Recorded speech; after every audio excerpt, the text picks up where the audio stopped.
សូមជូនរឿងតប់ចិត្តស្រឡាញ់មិនបានភាគទី6មិនយូរប៉ុន្មានស្ត្រីវ័យចាស់2នាក់ក៏បណ្ដាគ្នាចេញពីបន្ទប់គ្រប់យ៉ាងបញ្ចប់យ៉ាងស្ងៀមស្ងាត់គ្មានអ្នកណាដឹងពីកិច្ចព្រមព្រៀងរវាងម្ចាស់ផ្ទះនិងភ្ញៀវប៉ុន្តែរឿងមួយគត់ដែលធ្វើឲ្យដឹងបានច្បាស់គឺជាមិនផុតពីទឹកមុខរបស់លោកស្រីអូ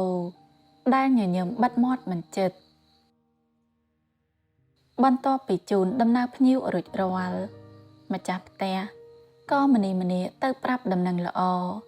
ដល់កូនស្រីដែលរងចាំនៅបន្ទប់ដល់ពេលហើយឬនៅស៊ីនអាសួរម្ដាយទឹកមុខនៅតែមិនអើពើនៅថ្ងៃសំខាន់របស់ខ្លួនឈប់ធ្វើមុខដូចឆ្កែអង្គាមឆ្អឹងទៅគូភ្ជាប់ពាក្យរបស់ឯងរត់ទៅស្រែវិញហើយអ្វីដែលម្ដាយប្រាប់មិនបានធ្វើឲ្យស៊ីនអាសប្បាយចិត្តមានតែធ្វើឲ្យខឹងសម្បាមួយរំពេចព្រោះមិនធ្លាប់មានបរិះណាហ៊ានបដិសេធអ្នកនាងវាងស៊ីនអាស្រីបង្ហាញម៉ូដជួរមុខរបស់ប្រទេសអាស្រ័យនោះមិនវិហ៊ានធ្វើបែបនេះដាក់ខ្ញុំនាងកំហកព្រមទាំងដើរទៅអុកគូតលើក្រែលាន់លឺទិសដោយការមួម៉ៅមានអារម្មណ៍ថាអាម៉ាស់មុខណាស់លោកស្រីអូមើលមកកូនស្រីដោយការងឿងឆ្ងល់ព្រោះវាខុសពីអ្វីដែលខ្លួនស្មានតែម៉ាក់មានដំណឹងល្អប្រាប់ឯងត្រូវទៅស្គាល់គេដល់ចំការថ្នោតនៅភាគខាងត្បូងអ្នកម្ដាយប្រាប់បន្តតាមផែនការដែលទៅតែព្រមព្រៀងគ្នានឹងម្ដាយខាងប្រុសគ្មានផ្លូវទេអាម៉ាហ្វីនោះជាអ្នកណាវាធំមកពីណាទៅខ្ញុំទៅសុំស្គាល់វាដល់ស្រុកដល់ស្រែត្រឹមមិនរករឿងដែលវាហ៊ានបំបាក់មកខ្ញុំវាល្អប៉ុណ្ណាហើយម៉ាក់ប្រាប់ថាមានថ្លៃឈ្នួលធ្វើដំណើរ20លានអូខេទេលោកស្រីនិយាយជាមួយកូនដោយចិត្តត្រជាក់ព្រោះដឹងថាប្រាក់អាចចាត់ការគ្រប់យ៉ាងទៅលើស៊ីនអាបានស្រីស្អាតលួចញញឹមដែលមានផែនការអាម៉ាស៊ីននោះវានឹងបានទទួលមេរៀនដែលហ៊ានបំបាក់មុខស្រីបង្ហាញម៉ូដជួរមុខដូចជានាងបែបនេះរៀងគួរឲ្យចាប់អារម្មណ៍បន្តិចតែសុំយកទៅត្រៀមខ្លួនមុន10លានឯងឃ្លៀបពេលវេលាបានថ្ងៃណាម៉ាក់នឹងអាចប្រាប់ទៅខាងនោះម៉ាក់ឲ្យតែលុយខ្ញុំសពភេងមករឿងពេលវេលាគ្រាន់តែបញ្ជាម៉ាជូអិនក៏ចប់តែខ្ញុំសុំយកនាងទៅជាមួយក្រែងលោមានអីហៅប្រើបានស្រួលសម្រាប់តាមនឹងលោកស្រីអូប្រាប់ដោយសម្លេងរៀបស្មើមិនស្មានថាគ្រប់យ៉ាងវិញងាយបែបនេះដោយនាងបានប្រាក់មួយចំនួនជួយទប់ទល់ផ្ទះមួយនេះដល់ទៅច្រើនខែឯណោះបន្ទាប់ពីព្រមព្រៀងជាមួយកូនស្រីរួចរាល់អ្នកម្ដាយក៏ងើបដើរចេញពីបន្ទប់ប៉ុន្តែត្រូវស៊ីនអាស្រ័យតាមពីក្រោយទៅត្រូវងាកទៅមើលកូនម្ដងទៀតចោះលុយរបស់ខ្ញុំម៉ាក់ចាំឯងឃ្លាពេលវេលាអាចធ្វើដំណើរបានពេលណាម៉ាក់នឹងឲ្យភ្លាមលោកស្រីតបបែបនេះព្រោះដឹងច្បាស់ថាមនុស្សដូចវាងស៊ីនអាអាចក្រឡាសម្ដីបានគ្រប់ពេលវេលាបើយកប្រាក់មុនដូចយកសាច់ទៅផ្ញើនឹងយ៉ាបន្ទាប់ពីចេញពីបន្ទប់កូនស្រីលោកស្រីក៏ដើរញញឹមញញែមចុះទៅជាន់ក្រោមដោយមានអារម្មណ៍ល្អខណៈនោះក្រុមការងាររៀបចំកម្មវិធីសប្បុរសក៏យកគ្រឿងពេជ្រមកឲ្យសួស្ដីលោកស្រីអូបុគ្គលិកស្រី2នាក់គោរពព្រមទាំងលួចភ័យថាថ្ងៃនេះច្បាស់ជាត្រូវស្អីខ្លះហើយអូមកពីកម្មវិធីសប្បុរសមែនទេលោកស្រីសួរដោយទឹកមុខញញឹមរួសរាយតែក្នុងចិត្តមិនរួសរាយជាមួយ ទាំងដែលជាអ្នកមានពូជអំបូរដូចនាងមិនធ្លាប់មានម្ដងណាដែលព្រមឲ្យអ្នកដតីល្អជាងខ្លួនបែបនេះនាងខ្ញុំយកគ្រឿងពេជ្រមកជូនលោកស្រីឈិនផ្ដាំសុំទោសលោកស្រីផងព្រោះត្រូវធ្វើដំណើរទៅបរទេសល្ងាចនេះទើបមិនអាចមកដោយផ្ទាល់កុំរឿងច្រើនអីខ្ញុំមិនមែនជាមនុស្សគិតច្រើនទេក្រមុំទាំងពីរលួចដៀងមើលគ្នាទាំងមីងមាំងដោយសារខុសពីជួបគ្នារាល់ដងឲ្យមកខ្ញុំប្រញាប់ទៅធ្វើធុរៈរបស់ខ្ញុំដែរលោកស្រីលូកដៃទៅយកធុរៈបន្តរបស់នាងគឺទៅហាងធ្វើគ្រឿងលម្អមួយឈុតនេះឲ្យដូចដើម្បីប្រគល់ឲ្យជូអិនកន្លងផុតទៅមួយសប្តាហ៍ស៊ីនអាក៏ត្រូវចាក់ចេញពីផ្ទះតាមបញ្ជារបស់ម្ដាយដោយនាងបានសុំជូអិនទៅជាមួយដើម្បីប្រែជួយធ្វើនេះធ្វើនោះឃើញដូច្នេះហើយអ្នកម្ដាយក៏ធូរទ្រង់គ្មានផ្លូវដែលថាកែចំការថ្នោតឈ្នះមាយាស្រីរបស់ស៊ីនអាបានសុំត្រាំកូនស្រីធ្វើតាមតម្រូវការរបស់នាងគឺគ្រប់គ្រាន់ហើយទោះងឿងឆ្ងល់នឹងអាការៈរបស់កូនស្រីក៏ប៉ុន្តែក៏គិតនៅក្នុងផ្លូវល្អអញដើរឲ្យវាលឿនជាងនេះបានទេម៉ែជូអិនស៊ីនអាកំហកដោយសម្លេងស្រួចដាក់អ្នកដែលត្រូវទៅជាមួយខ្លួនធ្វើដំណើរដោយសុវត្ថិភាពកូនលោកស្រីអូអោបកូនស្រីខណៈនោះជូអិននិងស្រីបម្រើពីរនាក់ទៀតដើរអូសវ៉ាលីរបស់ស៊ីនអាម៉ាក់សប្បាយចិត្តដែលឯងចេះគិតយកមាយាដែលមានទាំងអស់មកប្រើមកយើងនឹងបានរស់នៅសុខស្រួលចាស្រីស្អាតឆ្លើយតបមិនធ្វើឲ្យម្ដាយសង្ស័យអីបន្តិច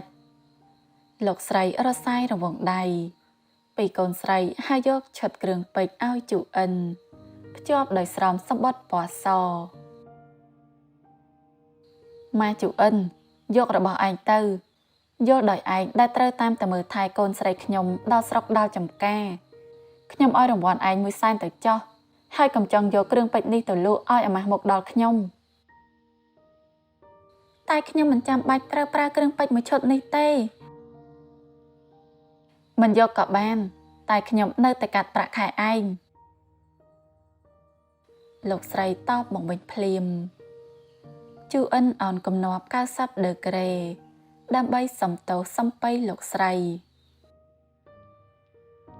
ខ្ញុំសំទោសដែលធ្វើឲ្យគ្រប់យ៉ាងទៅជាបែបនេះតែខ្ញុំយកគ្រឿងពេជ្រមួយឈុតនេះមិនបានពិតមែនលោកស្រីក៏ដឹងដែរថាយាយរបស់ខ្ញុំឈឺរ៉ាំរ៉ៃខ្ញុំត្រូវការប្រាក់ក្នុងការព្យាបាលគាត់យកដល់ខ្ញុំផងទៅចោះនេះជាការដាក់ទោសដែលឯងហ៊ានប្រហើនទៅធៀបនឹងកូនស្រីរបស់ខ្ញុំណាលីប្រាប់ដោយសម្លេងកាចជាការកាន់ជើងកូនស្រីធ្វើឲ្យស៊ីនអាឈរញញឹមញញែមដោយការពេញចិត្តយកដល់ខ្ញុំផងបើលោកស្រីមិនយកវាខ្ញុំក៏ត្រូវយកវាទៅលក់យកប្រាក់ព្យាបាលលោកយាយដដែលនឹកដល់បាយដល់អង្ករនិងប្រាក់កាសដែលខ្ញុំខំចំណាយឲ្យឯងរៀនសូត្រផងទៅបើគ្មានខ្ញុំឯងមានឱកាសបានរៀនចប់បរិញ្ញាបត្រឬអត់មិនថាឯងយកហេតុផលអីមកធ្វើជាលេសស្រេចតែឯងរឿងមួយគត់ដែលឯងហាមធ្វើគឺលក់គ្រឿងពេជ្រមួយឈុតនេះជាបញ្ជាចានាងក្រមុំងក់ក្បាលទាំងបង្ខំចិត្តប្រាក់ខែក៏ត្រូវកាត់ថែមទាំងត្រូវពន្ធរែករបស់ដែលមិនចាំបាច់ຕົកជាប់ខ្លួនទៀតគ្រប់ពេលដែលនាងជំទាស់បញ្ជាទាំងលោកស្រីទាំងអ្នកនាងតែងតែយកហេតុផលនេះមកធ្វើជាលេស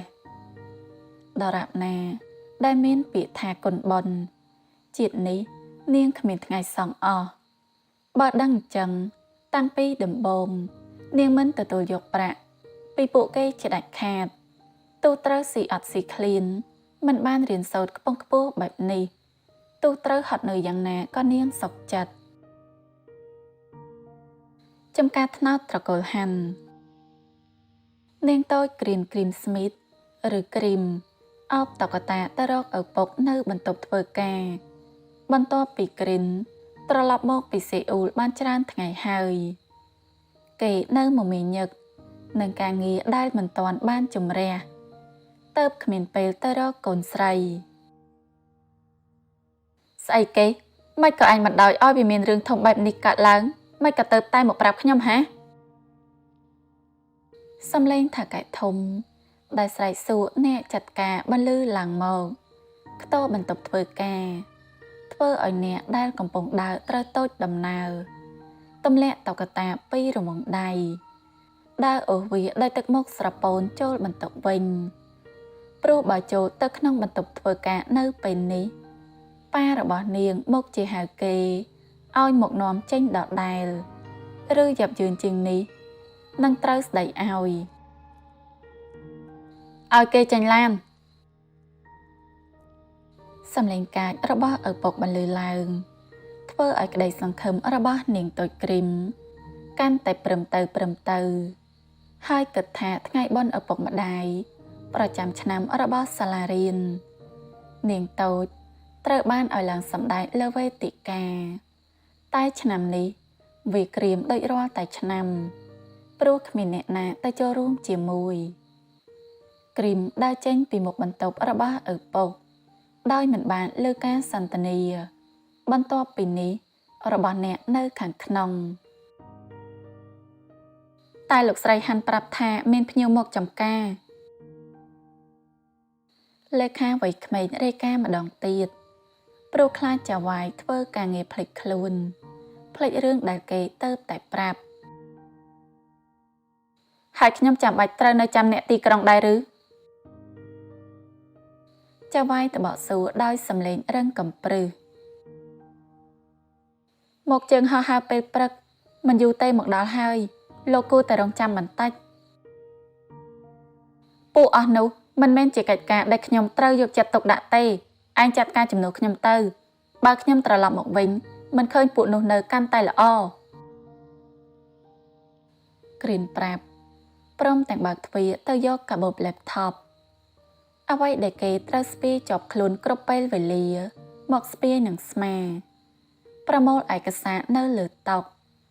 ដែលត្រូវចាត់ការទៅជាមួយដោយមិនខ្វល់ពីកូនចៅដែលឈរទល់មុខ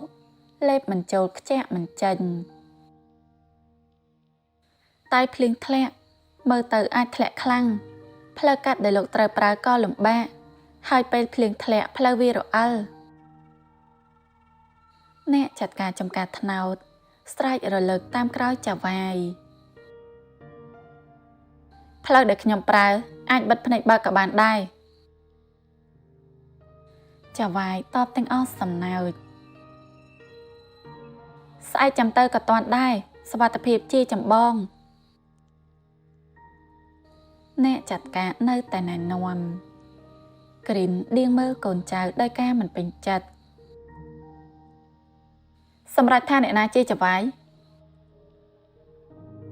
សំឡេងដែលឡើងរឹងធ្វើឲ្យមនុស្សមាត់ច្រើន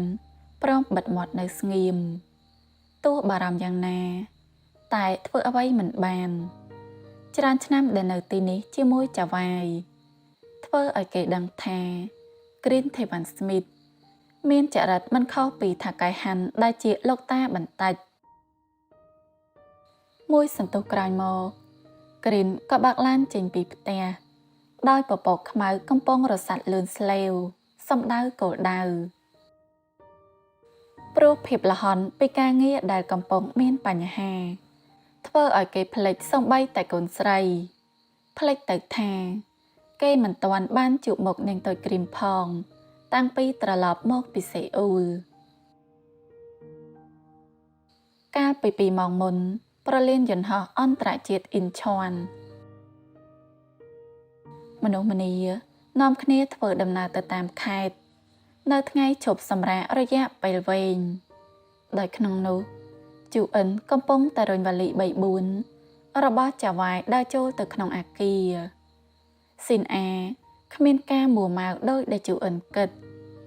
នាងដើរបានព្រាលថា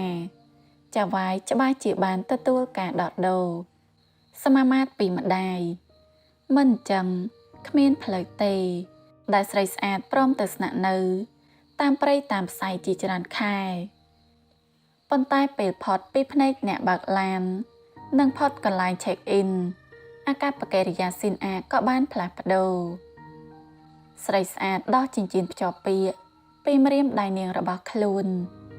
ទោះសោកស្ដាយចិញ្ចៀនពេជ្រទឹកល្អយ៉ាងណាក៏ដោយតែក៏ត្រូវបង្ខំចិត្តដោះនឹងហុចវីឲ្យជូអិនដែលមានឈុតគ្រឿងពេជ្ររបស់លោកស្រីហាន់រួមទាំងកាបូបប្រេនរបស់ខ្លួនជូអិនងើយមកមើលចាវាយដោយការងឿងឆ្ងល់ទាំងរឿងចិញ្ចៀនគ្រឿងលម្អមានតម្លៃដែលឲ្យមកនាងរួមទាំងកាបូបលុយដែលមានលុយប្រហែល100,000អញយករបស់អស់នេះទៅហើយទៅមុនខ្ញុំបញ្ជាដែលចេញពីមាត់ចាវាយធ្វើឲ្យនាងមិនយល់អីបន្តិចព្រោះពួកនាង check in រួចទៅហើយចង់មានន័យថាម៉េចអ្នកនាងជូអិនមើលរបស់ក្នុងដៃផងមើលមុខចាវាយផងដោយការងឿងឆ្ងល់អញគិតថាខ្ញុំស្ពាយរបស់មានតម្លៃរាប់លាននេះទៅស្រុកព្រៃស្រុកផ្សាយក្នុងសភាពបែបនេះឬមនុស្សស្រីដែលតែងខ្លួនខោមិនខោអាវមិនអាវដូចឯងកាន់របស់អស់នេះគ្មានអ្នកណាគេគិតថារបស់សុទ្ធទេឯងយកអីវ៉ាន់របស់ខ្ញុំទៅមុនទៅហើយចាត់ការគ្រប់យ៉ាងឲ្យរួចរាល់ចាំខ្ញុំទៅតាមក្រោយស៊ីនអាតបដោយការមួម៉ៅតែយើង check in រួចហើយឆែកហើយវាយ៉ាងម៉េចខ្ញុំគ្រាន់តែឆ្លើយសំណួរម៉ាក់ដែលចេះតែតេមកឆែកថាខ្ញុំទៅឬមិនទៅពេលនេះម៉ាក់ចង់ឆែកអីក៏បានដែរឯងក៏ដឹងថាខ្ញុំជាមនុស្សឆ្លាតហើយគ្មានផ្លូវដែលខ្ញុំព្រមទៅនៅកន្លែងដែលខ្ញុំមិនធ្លាប់ស្គាល់ហើយមិនដឹងពីការរស់នៅទៅខ្ញុំឲ្យឯងទៅចាត់ការឲ្យរួចរាល់ស៊ីនអាប្រាប់ព្រមទាំងទាញយកវ៉ាលីតូចរបស់ខ្លួនចេញពីរទេះរុញដោយមិនភ្លេចរកសម្បត្តិដែលម្ដាយរបស់អាថាកែស្រីនោះមកហុចឲ្យជូអិនដែរអូហើយនេះសម្បត្តិរបស់លោកស្រីហាន់ម៉ាក់របស់ថាកែក្រិនអ្នកនៅចំការថ្នោតនៅចាំស្វាគមន៍ឯងយ៉ាងកក់ក្ដៅហើយចាត់ការគ្រប់យ៉ាងឲ្យរួចរាល់បើខ្ញុំចុះទៅពេលណាត្រូវតែទទួលបានភាពងាយស្រួលដូចនៅផ្ទះឯងយល់ទេតែឯងគ្មានសិទ្ធិជំទាស់បញ្ជាខ្ញុំហើយហាមតែទៅប្រាប់ម៉ាក់ដាច់ខាតឯងស្គាល់ខ្ញុំច្បាស់ហើយម៉ែជូអិនដឹងច្បាស់ថានេះមិនមែនជាការគំរាមលេងៗនោះទេហើយក៏ជឿដែរថានាងស្គាល់វាងស៊ីនអាច្បាស់ការនៅស្ងៀមព្រមធ្វើគ្រប់យ៉ាងតែងតែមានផែនការជានិច្ចហើយអ្នកនាងចង់ឲ្យខ្ញុំប្រាប់អ្នកខាងនោះថាម៉េចឯងមិនបាច់ប្រាប់អ្វីហុចតែសម្បត្តិមួយច្បាប់នេះអ្នកនៅទីនោះនឹងមើលថែឯងបានល្អក្នុងឋានៈដែលឯងជាអនាគតម្ចាស់ស្រីនៅទីនោះហើយមិនចាំបាច់ចង់ដឹងរឿងដោយការលួចបើកអានទេចាជូអិនបង្ខំចិត្តឆ្លើយតបនាងគ្មានផ្លូវចំទាស់បញ្ជាចាវាយបានតាំងពីណាពីណីមកម្លេះព្រោះខ្លួនត្រឹមតែជាអ្នកបម្រើនៅក្នុងផ្ទះខុសត្រង់បានរៀនផ្នែកតែមួយបន្ទប់តែមួយនឹងកូនស្រីម្ចាស់ផ្ទះនោះជាអ្វីដែលនាងទទួលបានវាមិនមែនជាអភ័យឯកសិទ្ធិដែលមានជាងអ្នកបម្រើដតីប៉ុន្តែមកពីនាងរៀនពូកែឆ្លាតអាចជួយឲ្យស៊ីនអារៀនចប់បានយ៉ាងរលូនរឿងមួយទៀតគឺជួយមើលថែកូនស្រីរបស់ចាវាយហាក់ដូចជាអ្នកបម្រើផ្ទាល់ខ្លួនគុណបុណ្យល្បិចកលដែលពីអ្នកម្ដាយកូនតែងតែទាមទារយកពីនាងគ្រប់ពេលវេលាវាគ្មានថ្ងៃសងអស់ហើយលោកយាយរបស់នាងតែងតែអប់រំទូមានឲ្យចេះដឹងគុណអ្នកដទៃនោះគឺជាអ្វីដែលនាងត្រូវព្រមទទួលយកប៉ុន្តែយូរទៅស៊ីនអាកាន់តែខ្លាំងដៃទៅ ស្រីស្អាតទាញយកប៉ាសពតរបស់ខ្លួនមកវិញហើយដើរចេញទៅដោយមិនខ្វល់ពីអ្វីដែលជូអិនត្រូវទៅប្រឈម